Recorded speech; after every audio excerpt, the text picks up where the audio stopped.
Welcome back to the channel and welcome back to another pre-fight analysis. And in this video, I'll be doing a pre-fight analysis for UFC 282, Prochazka versus Teixeira 2. So let's run through this card, see where my head is at currently, and yeah, for this card. So our early preview of UFC 282, Prochazka versus Teixeira 2, 282, there's a 2, so 2-2. But anywho, yeah, let's get through this card and let's run through it because I think it's pretty straight to the point as far as right now. Matter of fact, these probably really might even be my official picks, to be honest. Seems pretty straightforward to me for the most part. But yeah, first fight we have in the light heavyweight division, Ovince St. Preux versus Felipe Lins. And I gotta go Lins right now. Preux can even barely beat Shogun. Probably his biggest name win on his record, Shogun. And the way he beat him, like in that fight, when he was on his prime, and obviously Shogun at that point was past his prime. And now Shogun now is even more past his prime. Both now OSP's past his prime, but it still should have been, quick work. But instead, he struggled with Shogun in the rematch in a lackluster performance. So, how more clear can you make it that you are slowing down? You have slowed down tremendously. How much clearer can it be? That's the clearest sign ever. Felipe Lins ain't the most phenomenal fighter, and definitely a chance to get caught with a big slap and hook from St. Preux is definitely a chance. But you gotta love Felipe Lins here to put that value on him, probably put him away. You gotta love Felipe Lins here. Guy's younger and more in his prime. Let me see. Let me quote that. Is he actually younger? Let me just see. Because, yeah. Either way, he's 37. 37. It is that heavyweight might have been big different, but 2 years younger, but not the same amount of wear and tear. This man got 16 losses versus 5 losses. So obviously 2 years age difference, but with like 11 fight law, 11 less losses. And OSP got been getting knocked out and wobbled a lot lately too. So obviously Felipe Lins got knocked about 2 fights ago, but that was about 2 years ago now. But yeah. And also that was his heavyweight. They also TKO St. Preux. So gotta like Felipe Lins here. Ain't gonna say that's super high confident, but maybe average. Yeah, I'm gonna say probably it ain't locked, but for sure. But I'll say high confidence right now. Lins probably. Now I'm not even gonna add the whole in this. I'm just gonna say probably high confidence right now. Felipe Lins is all I'm gonna say. Next one we have in the bantamweight division, Jay Perrin versus Raul Rosas Jr. And I gotta go Raul Rosas Jr. I feel like Jay Perrin is one of the dudes that has all the skills and the talent. I mean, probably all the skill. I ain't gonna say all the talent, because if you had the skill and the talent, you would be. I feel like he has all the skills he has the heart and the will. Talent probably a little bit off the mark, and that's all it takes. You a little bit off the mark with the talent, and it's that much harder for you to win, because then you gotta take probably super high fight IQ. I feel like he had good fight IQ. I feel like he had good skills, good experience, and whatnot. He's a good fighter, but talent's a little bit off the mark. It's not like he supplements that with like a super amazing fight IQ or something super amazing about. Like, he has pretty solid everywhere, but not phenomenal anywhere. He's that kind of guy.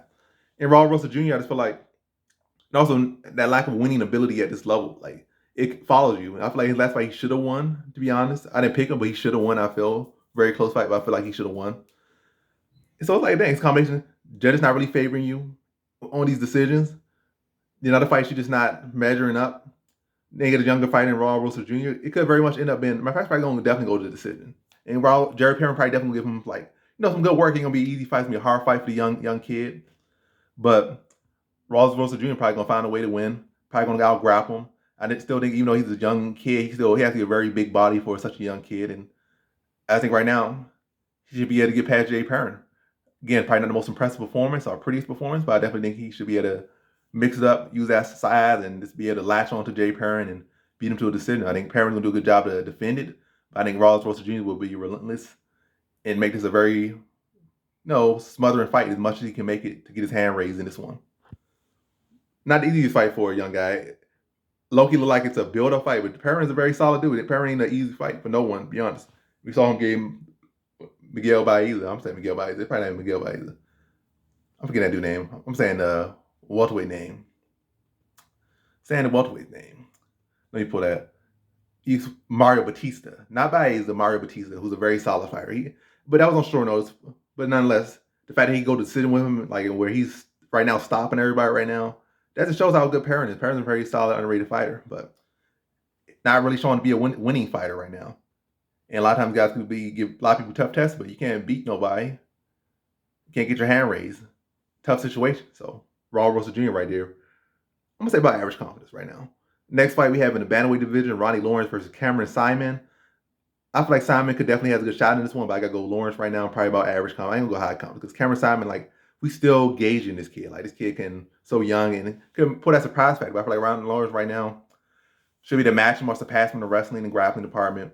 I feel like Simon definitely has a power advantage, and he could probably catch Lawrence at times. That's my concern. But barring catching him with some power or some steam on it, and Lawrence is fighting skill for skill and talent for talent where it is right now.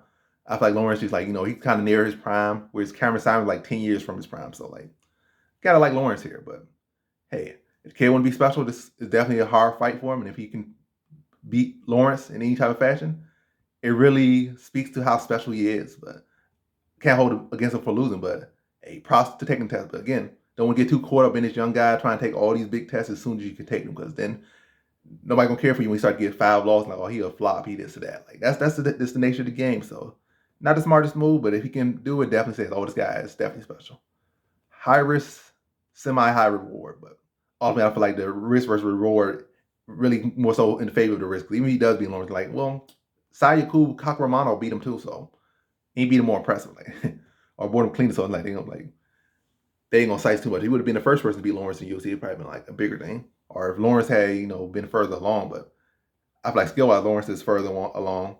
But as far as accolade beating him wise, they ain't gonna be like, oh my gosh, if he does beat him. But for those who know, this is a very tough test for Simon.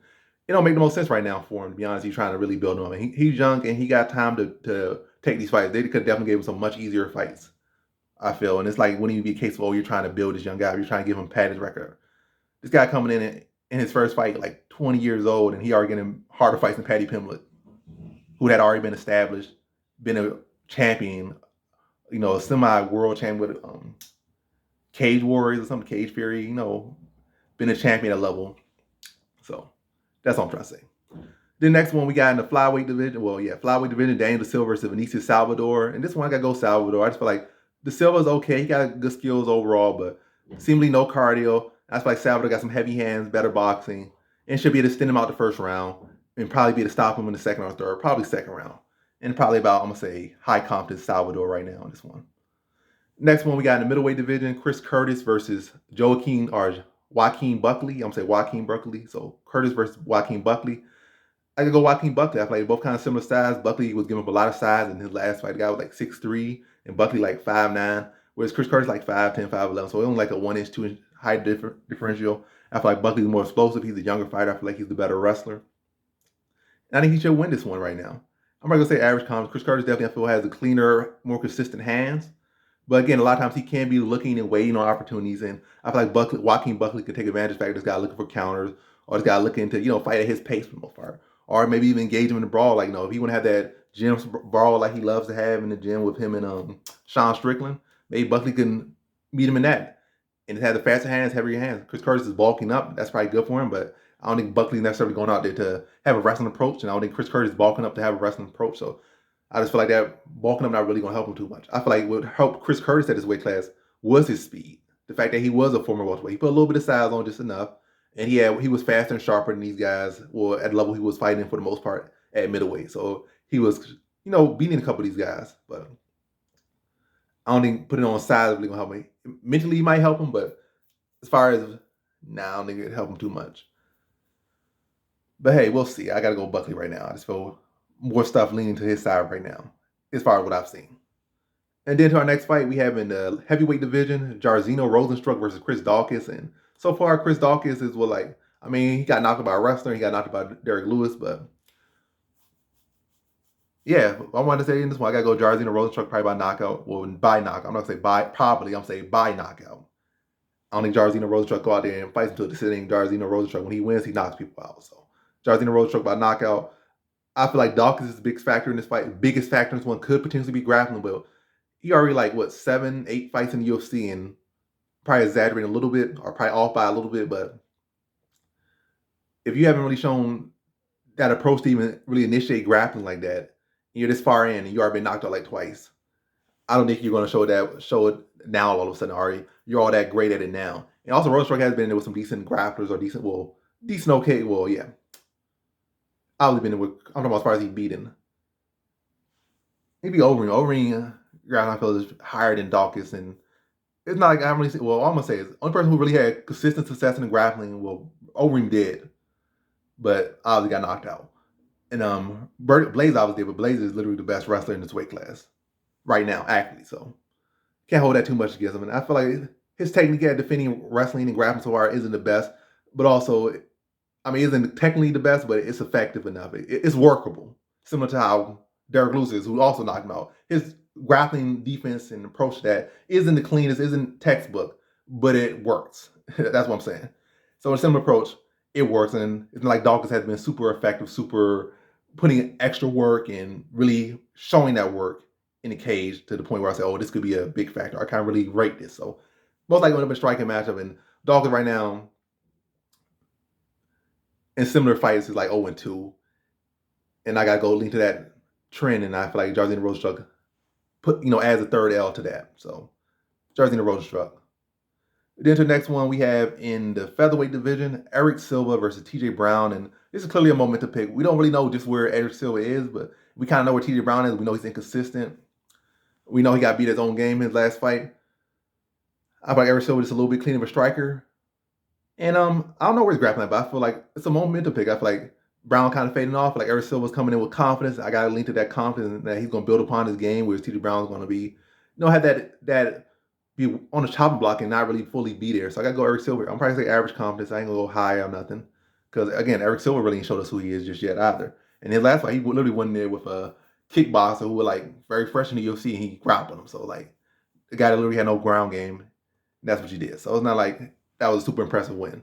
Now you go in there with a guy that has a full round skill set and kind of match you in some areas. It's can you beat him in those areas? Like y'all can match, but can you show that you're better in those areas? So it's like this is a fight that's really going to give you a test or a glimpse at where exactly is he at. But I think he should win this one. Like I said, very much momentum pick. One guy's kind of trending down, one guy's trending up. Go with the guy trending up versus the guy that's trending down. Simple as that. Like you could try to sugarcoat it and make it seem all analytical, but in reality, that's what it is. One guy's trending up, one guy's trending down. Fresh blood, hot steam coming in there versus the guy that's cold. Now to our next fight we have in the middleweight division, Darren Till versus Dricus Du Plessis. And I got to go Dricus Du Plessis right here. Or Du Plessis. People saying I'll be saying it wrong. I'm going to say again. Du Plessis. If I'm wrong. Correct me again and I'll try to keep it in my mind. Take a mental note of it. But yeah, with this one, I got to go Dricus Du Plessis here. Darren Till is training with all these killers, but I think it might, in actuality, be having an opposite effect or, having the other effect it does to train with killers. Because it could have multiple effects. Like training with killers, you can sharpen iron, gold, or whatever, like metal can sharpen metal, titanium, whatever you want to say it. Can sharpen, like killers sharpen killers, whatever you want to say. Killers making killers, but there's also a thing where when you realize you're not the killer by hanging with killers, like you realize you ain't a killer. It does make you soft, and I feel like that could be Darren Till right now. Like Khamzat Chimaev, there's no doubt in my mind he's out this destroying him in practice every day, or he just so much better than him that he just coddling him like, oh, it's my friend, it's my buddy. I ain't gonna beat on. I'm gonna go nice on him. And Darren Till trying to give his best work, but still getting beat by his 50% effort. So they not even really sparring when they do spar. Not really doing that. They just out there playing touch butt, and it's not really full effort. I just feel like in that situation, Khamzat Chimaev. They're not really helping them to extent, but hey, you can say this, say that, like we don't know until we see. But right now, Till's still looking soft. Was looking softer than ever, kind of this close to a fight. And yeah.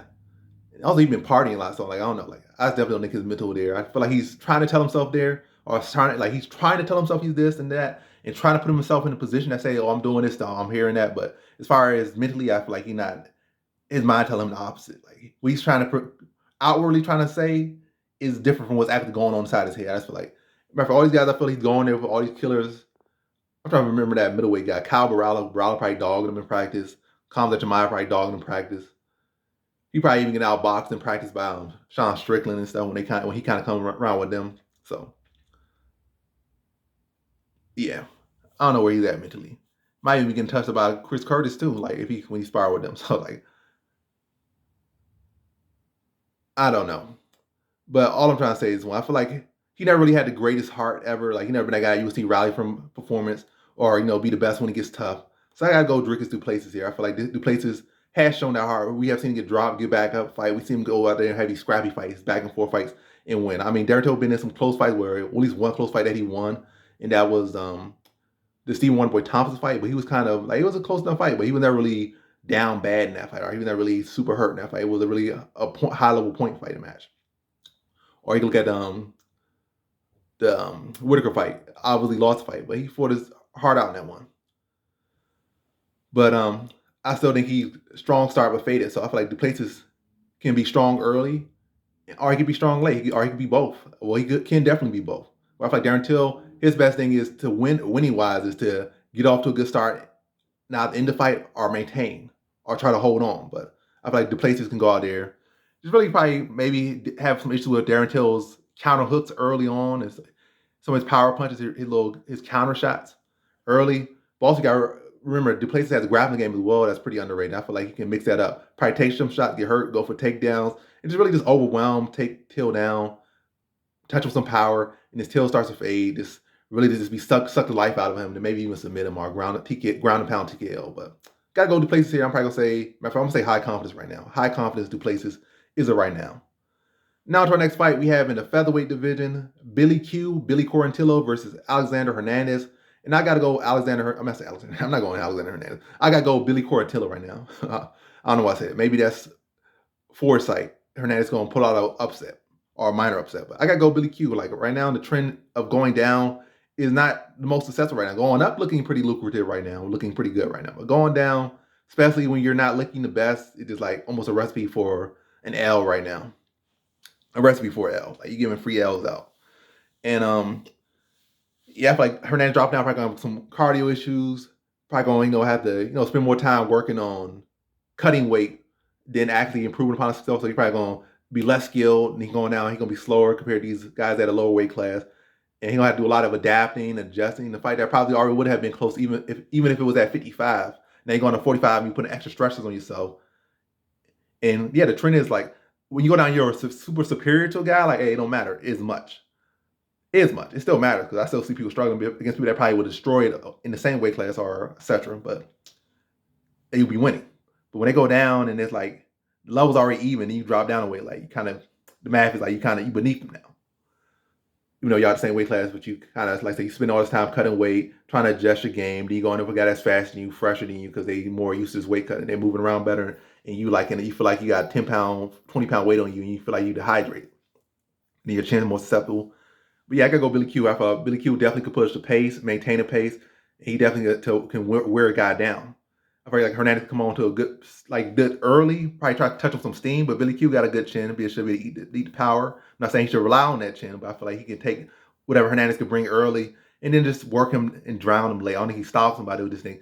He starts to wear him down. Hernandez starts to get slower, starts to fatigue, starts to mouth breathe, and Billy Q starts to put it on him, maybe start to grapple him and just make him have to work, make him have to scramble, make him have to try to stand up hard to defend that and just wear down this tired guy, this tired heap of drained muscle, and beat him to a decision. So, and this one got Billy Q. And then the next one, we got Edmund Shabazian versus Dalshin Lungiabla, middleweight division. Lungiabla got like one round in him at middleweight. I mean, I think light heavyweight, he was a champion. I think at light heavyweight. I think maybe even a heavyweight champion. Well, not in the UFC, obviously, but like EFC or something. But at middleweight, cardio is definitely not there, and he's only getting older.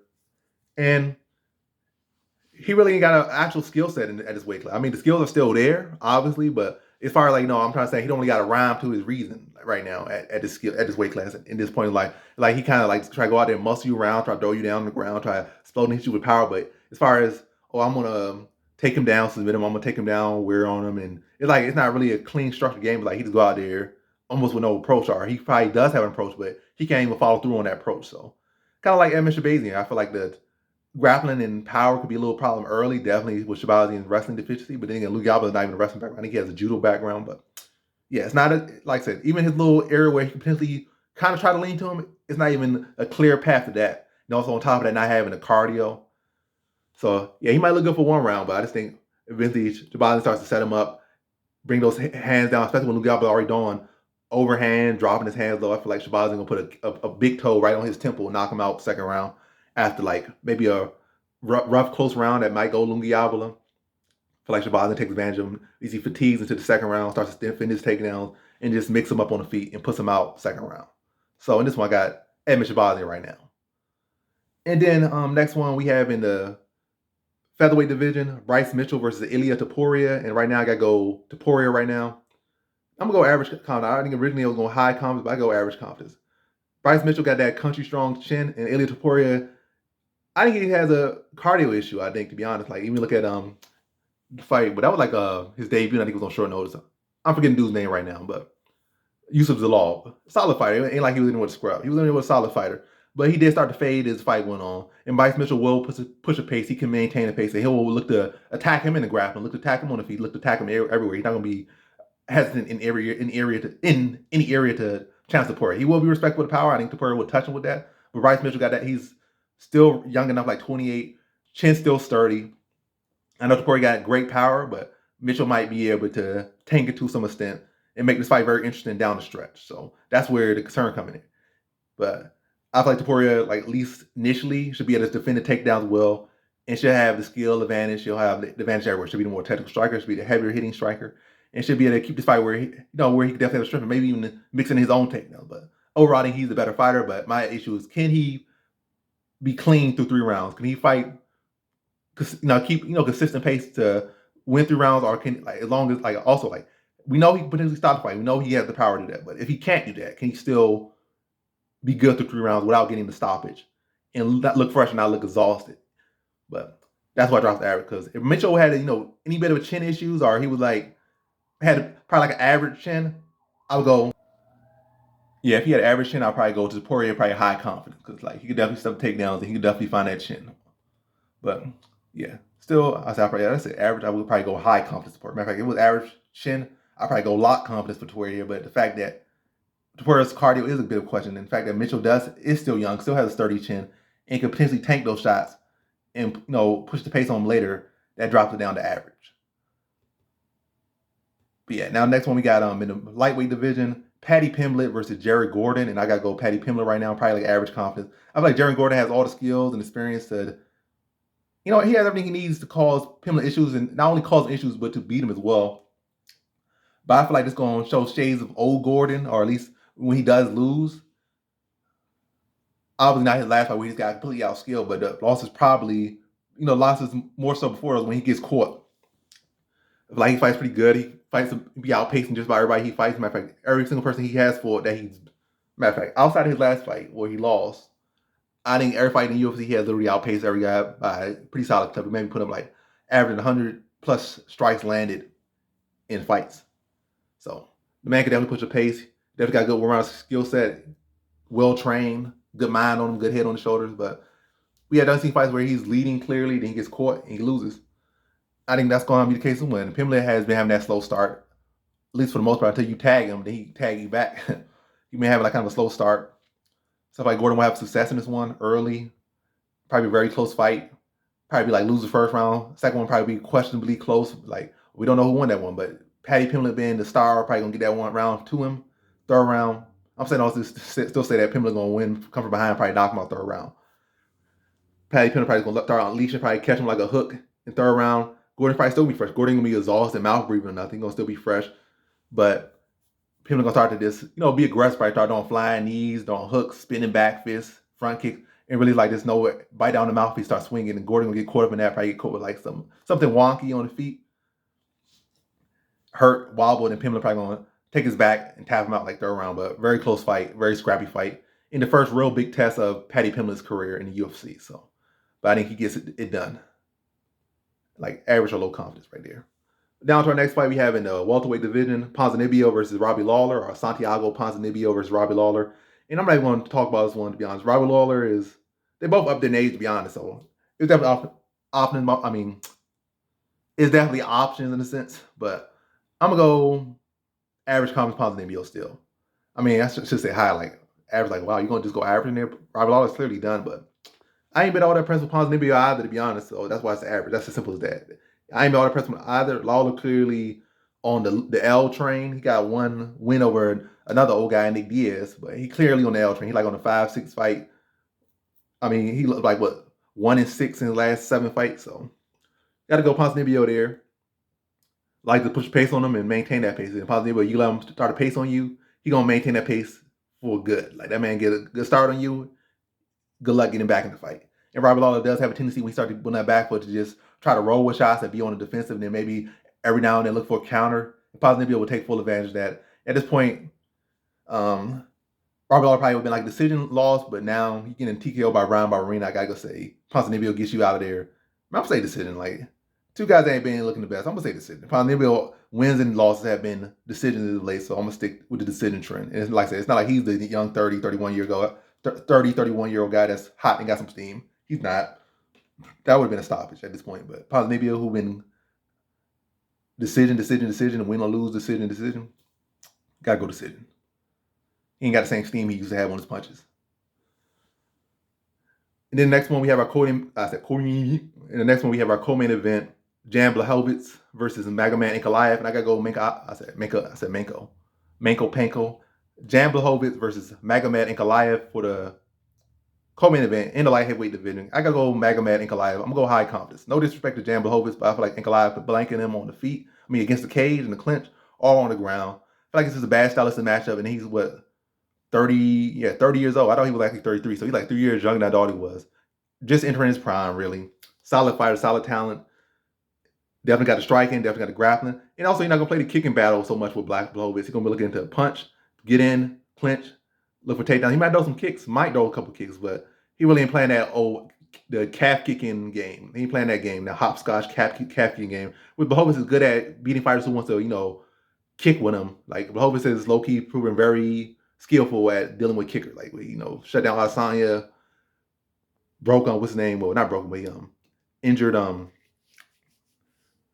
don't know, these names eluding me right now, but injured his last opponent, a young solid talent. But Ankalaev is going to look to tie him up, look to take him down, and just wear on him. Probably decision victory. I don't think he's going to stop Blachowicz, but I do think he beats him pretty clear pretty clear. I ain't going to say all that dominant, but it's going to be pretty clear. You're going to know who won and who's been in control of the whole fight. Blachowicz will have his little moments in there. He'll have, he'll put on good tests, probably defend the takedown pretty well early, probably some good counters early, but Ankalaev is going to eventually just wear him down, get those takedowns, and just rinse and repeat throughout the fight, beat him to a decision, I feel. Yeah, so in that one, high confidence, Magomed Ankalaev. Now to our main event, we have, for the undisputed light heavyweight title, Jiri Prochazka versus Glover Teixeira 2. And I got to go with the young man right here. I'm going to go high confidence. I ain't going to lock, because the first fight was very close, but I'm going high confidence Prochazka right now to beat Teixeira. Teixeira, he's up there in age. I think he's like 40, 41. He's in the 40s. He's in forbidden realm. Prochazka, like roughly right in his prime. And he got to win. Like, if Teixeira would have had, you wanted to have better confidence in Teixeira in this one, he would have been roughly the same age, or a little bit older, or younger, or something. Same age, a little bit older. But when you're like 40 and you got nearly 10 years older than the guy you're fighting, and you lost the fight. If he would have won the fight, better odds. But losing the fight to the young guy, that was your chance to win and set a statement. But now you lost to the guy. And I feel like Jiri Prochazka can make adjustments. I feel like Glover Teixeira gonna make too many big adjustments. He's probably gonna try to make better decisions out there when he does get opportunities, or if he does get those opportunities. But I feel like Jiri Prochazka is the one that I feel will definitely make bigger adjustments in this one. And there's definitely a lot of opportunities where Jiri Prochazka didn't even have to grapple with Glover Teixeira. Like, he started defending takedowns pretty well. And at times he could have avoided grappling situation, but he would attempt submissions. And both of them made bad decisions, but Prochazka, he's literally the striker in the fight. And he could avoid those situations. Plenty of times we had Glover hurt. And I feel like he's gonna do a better job defending takedown, do a better job of just maintaining his distance, to just teeing off with Glover Teixeira, not really giving Glover Teixeira the space or the opportunities to go for takedowns or secure takedowns or to grapple with Glover, or for him to grapple with Prochazka as much in this fight. But still think Glover tries to give his best opportunity, but I think it's the same fight, a finish, not a submission. I mean, a TKO finish, not a submission finish this time, but I think the fight plays out similarly, but probably ends in under 3 rounds. Probably, like I'm saying, rally, I'm gonna say third round. In reality, third round. Like Glover Teixeira will have a little bit of success on the ground, but I feel like Prochazka will do a better job defending takedown, do a better job getting up from the takedowns. And when he's hurting him on the feet, I think he'll prolong those sequences better and longer, and maintain his distance. So Glover Teixeira can't shoot reactionary takedowns. Probably just defend takedown, keep tagging him, and just keep unleashing on him, and not giving Glover Teixeira that chance to, like I said, regain his consciousness or regain his senses with a takedown or grappling opportunities that's going to, take time off of him getting punched in the head. Like, Prochazka do a good job of avoiding those interactions. And even in those interactions, like, probably going to be leaning on more, naming the body more. And especially with Glover Teixeira saying that he got those teeth were taken out of his gas. So he's going to probably slap some more teeth, probably throw some more knees in there, elbows, and just really just mix them in pretty well and get Glover out of there in the distance. So high confidence, Jerry Prochazka, the younger man, the man who's coming in with the win already, the younger man in his prime versus the guy that's out of his prime. In reality, that's a lot. Like, when has a older man lost the first fight to the younger guy, no matter how close the fight was, no matter who was winning, but like lose to the younger man, then in the rematch, the older guy that's 40 plus came in there, fought him, and won. Especially in the top of, like, I can't think of a single instance at a true high level, not just like a box, some random belt, some random low level belt, some old guy did this in a rematch, but like at the highest level of a combative sport that an old guy did that. I can't really think of that. Like I said, in the rematch after already losing, did that. There has been older guys that have won, came in there and beat young, talented guys for the belt. There has been times with that, but losing to them, then in a rematch, coming back to beat them. I can't think of any time that's happened, but if he does it, like, props to Glover. Like, it's amazing. That just adds some significant growth accolades to his legacy. Like, already with winning the belt and winning the belt late in his career is a big accolade. Now, winning again over a guy who beat you, who's younger than you in his prime, this is his time seemingly for right now, his era, whatever his year, 2-3 year era that he'll get, and you stunning that big feather in his cap. And also, I think Glover talking about retiring anyway after that fight. So, talking about retirement again, coming on the L, 40 plus, going there with a guy in his prime who already beat you. Really a lot, but I'm going to say high confidence. So, in this one, I got Jerry Prochazka via third round TKO. And that's my pre-fight analysis for UFC 282, Prochazka versus Teixeira 2. And as always, thanks for watching.